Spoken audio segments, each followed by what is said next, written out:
Assalamualaikum warahmatullahi wabarakatuh. Asyhadu an la ilaha illallah wa asyhadu anna Muhammadar Rasulullah. Allahumma sholli ala sayyidina Muhammadin wa ala alihi wa sahbihi wa salam. Asyhadu an la ilaha illallah wa asyhadu anna Muhammadar Rasulullah. Allahumma sholli ala sayyidina Muhammadin wa ala alihi wa sahbihi wa salam. Asyhadu an la ilaha illallah wa asyhadu anna Muhammadar Rasulullah. Allahumma sholli ala sayyidina Muhammadin wa ala alihi wa sahbihi wa salim. Dulur, insyaallah hari ini kita akan membaca kitab Irsyadul Ibad karangan Syekh Zainuddin Al-Malibari. A'udzubillahi minasyaitonirrajim. Bismillahirrahmanirrahim. Wa hukiya Syekhuna Ibnu Hajar rahimahullahu ta'ala anna rajulan goniyan hajja fa'auda'a akhara. Jadi diceritakan di sini, yang menceritakannya yaitu Syekhuna Ibnu Hajar. Jadi Syekh Ibnu Hajar ini adalah salah satu guru, yaitu Syekh Zainuddin Al-Malibari, itu pengarang kitab Hadul Mu'in dan juga pengarang kitab ini Irsyadul Ibad. Itu anna rajulan gonian. Jadi ada seorang laki-laki yang kaya. Orang kaya ini hajja, dia munggah haji, pergi haji nih. Cuman dia fa'auda'a akhara mausuman bil amanah gitu ya. Nah, orang kaya ini pergi haji, dia nitipin barangnya, hartanya, itu berupa emas. Nitipin ke seseorang. Seseorang itu terkenal amanah dah gitu ya. Terkenal amanah, terkenal orang baik gitu ya. Nah, dia nitipin apa?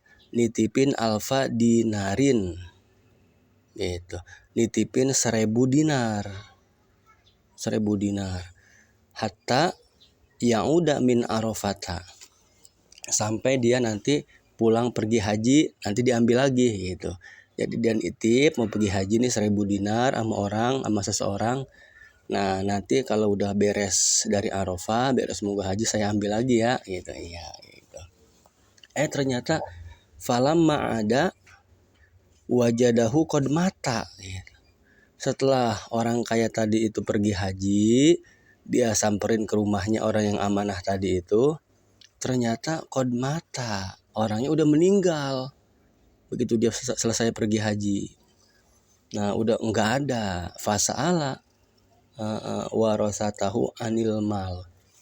Maka orang kaya ini ya nanyalah kepada ahli warisnya, kepada anak-anaknya.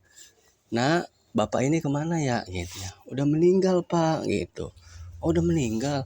Saya nitipin duit dinar 1000 gitu ya, 1000 dinar.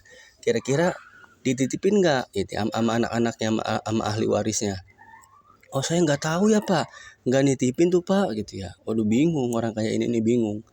Waduh, kemana duit saya ya gitu. Akhirnya dia bingung. Fasa'ala ulama Makkah. Dia nanyalah sama salah seorang ulama Mekah. Nah, kata ulama Mekah, faqalu idza kana nisfal lail gitu. Fa'ati zamzama gitu.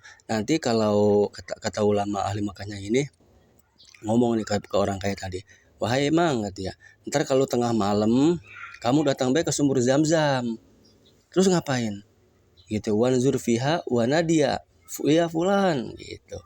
Ya fulan, panggil namanya. Panggil. Jadi kamu tengah malam nih ke sumur Jam-Jam, panggil nama orang itu ya di sumur Jam-Jam. Gitu. Fa in kana min ahlil khair fasayuji buka gitu. Emang kalau dia orang baik, pasti dia akan menjawab, "Iya, ada apa, Mang?" gitu. Nah, kamu tanya tuh, di mana harta kamu ditaruh yang dititipin itu. Gitu. Kalau dia orang baik pasti dia akan menjawab.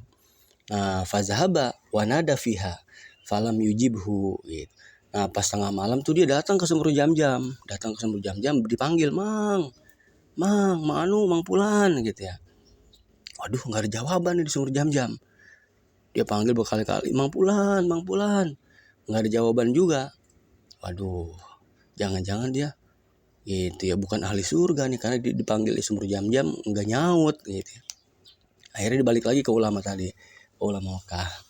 Assalamualaikum, gitu. Jangan, ini nggak ada jawaban, gimana ya katanya. Nggak ada jawaban ya. Innalillahi wa inna ilaihi rajiun, kata ulama. Waduh, naksha ayyakuna sahibuka min ahlin nar.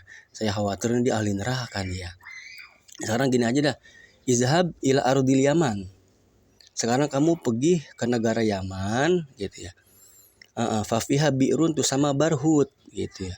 Di situ kamu di Yaman itu ntar kamu di situ ada sumur namanya sumur barhut. Yuqalu annahu ala fammi jahannam. Jadi sumur barhut itu kata ulama Mekah annahu ala fammi jahannam, itu adalah mulutnya jahanam, mulutnya neraka jahanam. Kamu datang biasa tengah malam ke negeri Yaman, tengah malam panggil tuh di sumur barhut, Mang Pulan gitu ya. Nah dilakonin. Nah pas tengah malam dipanggil tuh di sumur barhut di Yaman. Mang Pulan gitu ya. Wanada fiha ya fulan.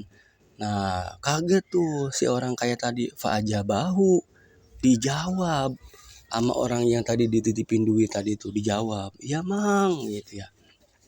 Ya Mang katanya. Itu saya kemarin nitipin duit 1.000 dinar di mana ya katanya, naronya katanya. Itu ya. Di mana ya? Oh iya, saya taruh Mang di kamar saya itu ya.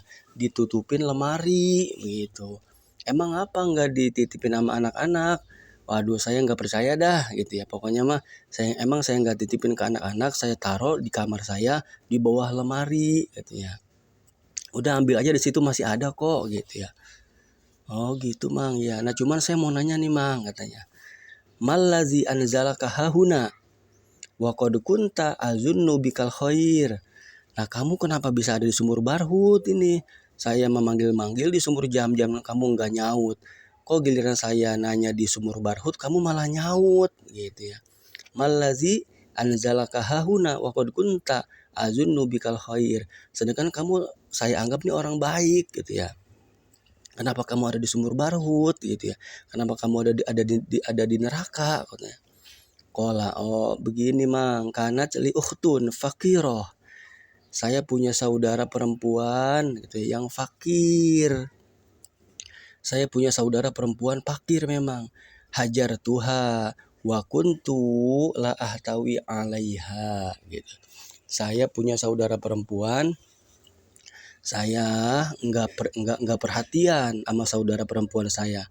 Saya tinggalin, saya putus hubungan sama saudara perempuan. Nah akhirnya fa'aqobanillahu bisababiha. Nah maka dari itu, walaupun saya kelihatannya orang baik, walaupun saya ahli ibadah, karena saya memutuskan tali hubungan saudara, maka saya jadi ahli neraka gitu.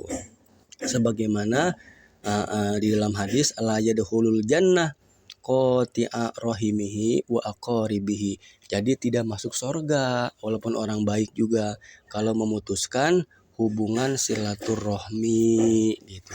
Jadi nggak bakal masuk surga tuh kalau kita mutusin hubungan silaturahmi, walaupun kita ahli ibadah, walaupun kita kelihatannya orang baik, walaupun kita kelihatannya amanah, tetap nggak bakal masuk surga. Nauzubillahi min dzalik.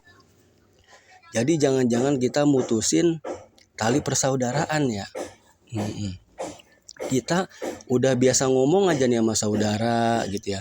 Kita udah biasa ngobrol, biasa ngopi bareng sama teman-teman. Itu kita tiba-tiba nggak ngomong nih, diem gitu ya sama dia karena marah gitu ya. Nah itu marah mah manusiawi, boleh gitu ya marah mah ya. Cuman jangan lebih dari 3 hari. Kalau lebih dari 3 hari, yaitu nauzubillah min dzalik, la yahillu lil muslimin ayyahjura musliman fawqa salas. Tidak halal bagi orang muslim meninggal ngomong selama 3 hari. Kalau dia meninggal dalam keadaan 3 hari nggak ngomong, famata dakhalan nar, nauzubillah min dzalik. Wallahu a'lam bishawab wa ilahil marji wal ma'ab. Wassalamualaikum warahmatullahi wabarakatuh.